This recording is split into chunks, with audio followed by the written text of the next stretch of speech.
Bonjour, monsieur Cadet. Salut, Julien. Rosalie. Salut mon ami, comment vas-tu?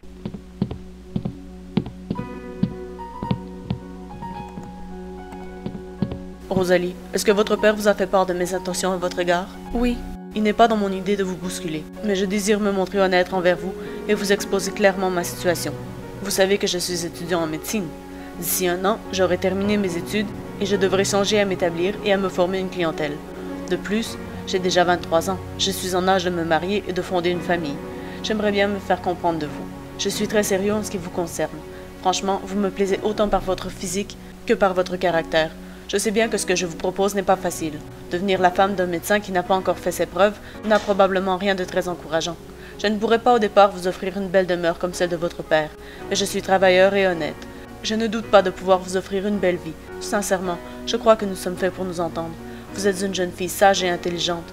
De plus, j'ai l'impression que vous partagez mon point de vue sur la politique. Mais surtout, j'aime vous regarder et admirer vos beaux yeux. Je vous en prie, daignez jeter un regard bienveillant sur votre infortuné serviteur et répondez-moi. Isidore, je vais vous parler franchement. Si quelqu'un me demandait de vous trouver des défauts, je ne le pourrais pas. Car à la vérité, je n'ai de reproche d'aucune sorte à vous adresser. Je ne vous trouve que des qualités. Vous avez un caractère aimable et enjoué. Je sais aussi que vous faites de brillantes études et que votre père est très fier de vous pour cela. Seulement, je voudrais vous faire comprendre mon étonnement. Je suis une jeune fille bien peu instruite sur les sujets du cœur. Je vous crois sincère et je veux l'être aussi. Je ne sais pas si je vous aime d'amour. Ne croyez pas que je n'ai aucune sympathie pour vous. Au contraire, j'éprouve un certain plaisir à vous voir et à vous écouter parler. Mais je vous connais depuis si peu de temps. Si ce n'est qu'une question de temps, rassurez-vous, je vous en laisserai autant qu'il faudra. Je puis être un homme très patient, vous savez. Mais de moi, je suis heureux de ne trouver en vous aucune antipathie à mon égard. C'est déjà un pas dans le sentier de l'amour. Et je ferai tout en mon pouvoir pour vous guider vers ce but. Si vous voulez bien m'en laisser la chance. Je le veux bien, Isidore. Vous êtes bien aimable.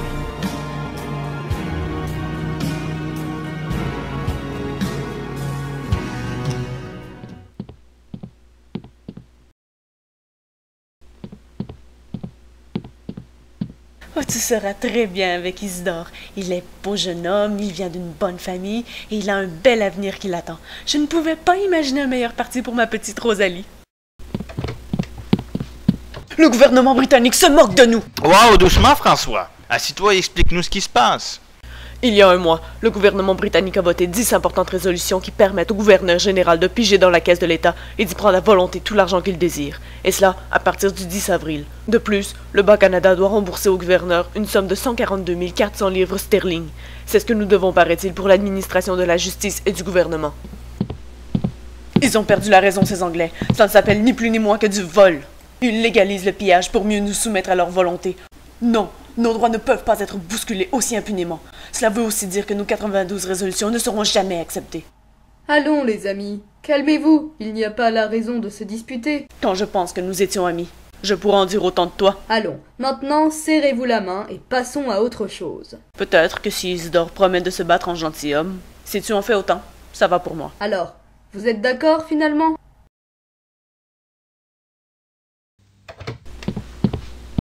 Julien, je n'ai pu m'empêcher de remarquer l'atmosphère tendue entre François et Isidore. Serait-il en chicane? Ma pauvre Rosalie, il faut que tu sois bien innocente pour ne pas voir ce qui saute aux yeux de tout le monde. Mais quoi donc? François et Isidore sont tous les deux amoureux de toi. Julien, cela n'a aucun sens. Comment peuvent-ils tomber amoureux de moi? Je ne suis pas si attirante que cela. Je me trouve même plutôt moche. Qu'est-ce que tu vas t'imaginer, là? Tu es au contraire très jolie. Qui a bien pu te mettre une idée pareille en tête? Les autres filles, elles, me trouvent vilaine parce que je ne suis jamais attifée comme elles. Si je me compare à Amélie, je ne suis qu'un vilain petit canard. N'oublie pas que le vilain petit canard est devenu un magnifique cygne. Ne pense pas à Amélie. Elle est sûrement jalouse de toi parce que tu n'as pas besoin d'artifice pour être belle. Elle est artificielle. Toi, tu es vrai. C'est ce qui plaît tant à mes amis. Mais je ne veux pas qu'ils se battent et rompent leur amitié à cause de moi. Ne crains rien. Ils ont fait la paix. Ils se feront une lutte de gentilshommes pour toi. Ils ont promis d'accepter ta décision, ton choix, quand tu seras prête à le faire. Maintenant, va te reposer. Comme le dit un vieil adage, rien n'est plus beau que son pays.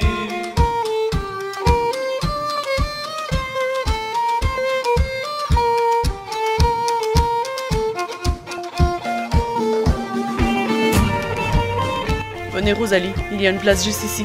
Le discours est commencé. Nous sommes réunis aujourd'hui dans des circonstances pénibles, mais qui offrent l'avantage de vous faire distinguer vos vrais amis d'avec vos faux amis. Ce qu'ils sont pour un temps, de ce qu'ils sont pour toujours. Nous sommes en lutte avec les anciens ennemis du pays. Il y a violation des droits du Bas-Canada. Ce gouvernement est méprisable et indigne de respect. Le peuple ne peut compter que sur lui-même. Le peuple s'abstiendra d'acheter des produits importés, comme le thé, le tabac, les vins, le rhum, certains tissus, pour priver le gouvernement de ses droits de douane. À Montréal et dans plusieurs autres villages, le gouverneur a fait placarder sur les murs des places publiques une proclamation ordonnant au peuple de ne pas assister aux réunions séditieuses des patriotes et ordonne aussi aux magistrats et officiers de la milice de les empêcher par tous les moyens. C'est une honte! Vous connaissez les frères Joseph et Eustache Cheval? Depuis que les bureaucrates encouragent les gens à dénoncer les actions des patriotes, les deux frères ne se sont pas gênés pour trahir leurs prochains. Pour les punir, certains patriotes ont décidé de leur servir un charivari à leur façon. Ils ont piétiné leur récolte, brisé des carreaux, et ils ont coupé la queue et la crinière de leur cheval. Si vous ne changez pas d'attitude, vous subirez le même sort que vos chevaux. Les deux hommes avaient maintenant de quoi se plaindre réellement aux autorités.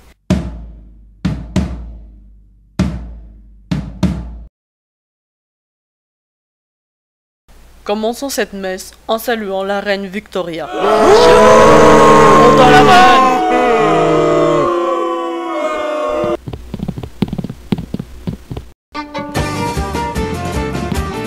Oh mon Dieu! Qu'est-ce que c'est que cet accoutrement? Rosalie, je te présente l'étoffe du pays. Tous les patriotes militants seront désormais ainsi habillés. Vous savez ce qu'on dit à propos des bureaucrates? Ça n'a aucun sens. Tout le monde devient fou. Oh mon Dieu! La reine ne succédera pas à son père si facilement. Ça n'a aucun sens. Ils sont tous devenus fous. Ne t'en fais donc pas, ma chère Elisabeth. Ils me font si honte. Je devrais les cacher dans un placard. Ha ha ha! Je suis très fière de vous. Vous démontrez par votre geste que les belles paroles ne suffisent pas. Il faut aussi passer à l'acte. En vous habillant ainsi, vous combattez le gouvernement à votre manière. Et nous resterons ainsi vêtus tant et aussi longtemps que le gouvernement ne reviendra pas sur sa décision. Suivez-moi les jeunes, je vais vous montrer quelque chose.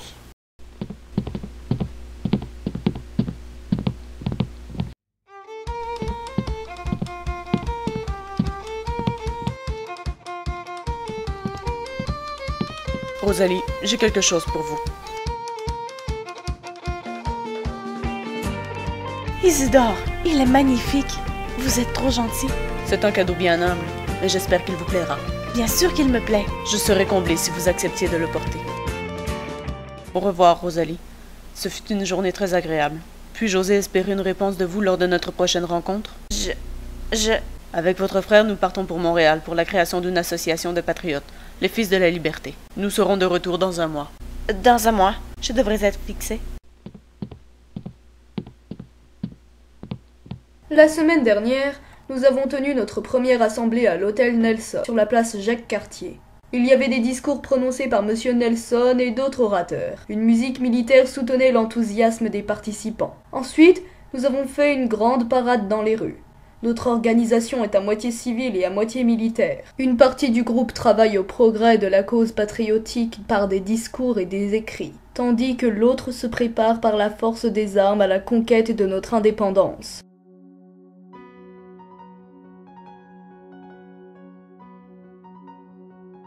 Messieurs, je vous connais tous les deux depuis déjà longtemps. Avant même de daigner me considérer comme une possible épouse, vous étiez les meilleurs amis de mon frère. Déjà, alors que j'étais beaucoup plus jeune, vous veniez ici partager les jeux de mes frères et vos parents fréquentaient les miens. Cette longue amitié entre nos familles me rend la tâche de vous répondre beaucoup plus pénible. J'éprouve à votre égard, autant pour vous, François, que pour vous, Isidore, une tendre affection. Je me sens toujours heureuse à l'annonce de votre visite. De la fenêtre, je guette votre arrivée comme on surveille la venue d'un événement agréable. Il est vrai que je ressens un certain bonheur en votre présence, mais si j'examine minutieusement cette joie, je la compare facilement à celle que j'éprouve quand je vois mon frère. Ce que je voudrais vous faire comprendre, malgré ma grande maladresse, c'est que l'affection que je vous porte est celle que l'on doit à un frère, à un ami. Je ne trouve pas en moi l'amour qu'une femme se doit d'avoir pour un époux. Je sais que je suis très malhabile à expliquer ces choses, mais je crois sincèrement que si j'épousais l'un de vous deux, je serais incapable de le rendre heureux.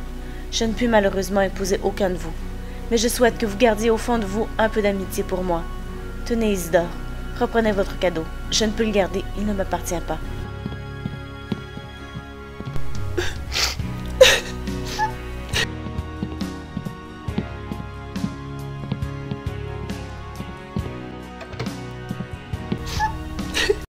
Rosalie. Je ne pleure pas parce que je viens de perdre 2 amoureux. Je n'ai jamais vraiment eu d'amour pour eux, parce que je risque de perdre des amis. Mais il y a autre chose qui m'attriste. Puis-je aimer d'amour un homme? J'avais pourtant 2 magnifiques prétendants et j'étais incapable de ressentir pour l'un ou l'autre ce merveilleux sentiment. J'entrevois avec une certaine appréhension le sort que l'on réserve aux jeunes filles incapables d'aimer et d'être aimées. Oh Julien, je ne me sens aucune attirance pour la vocation religieuse.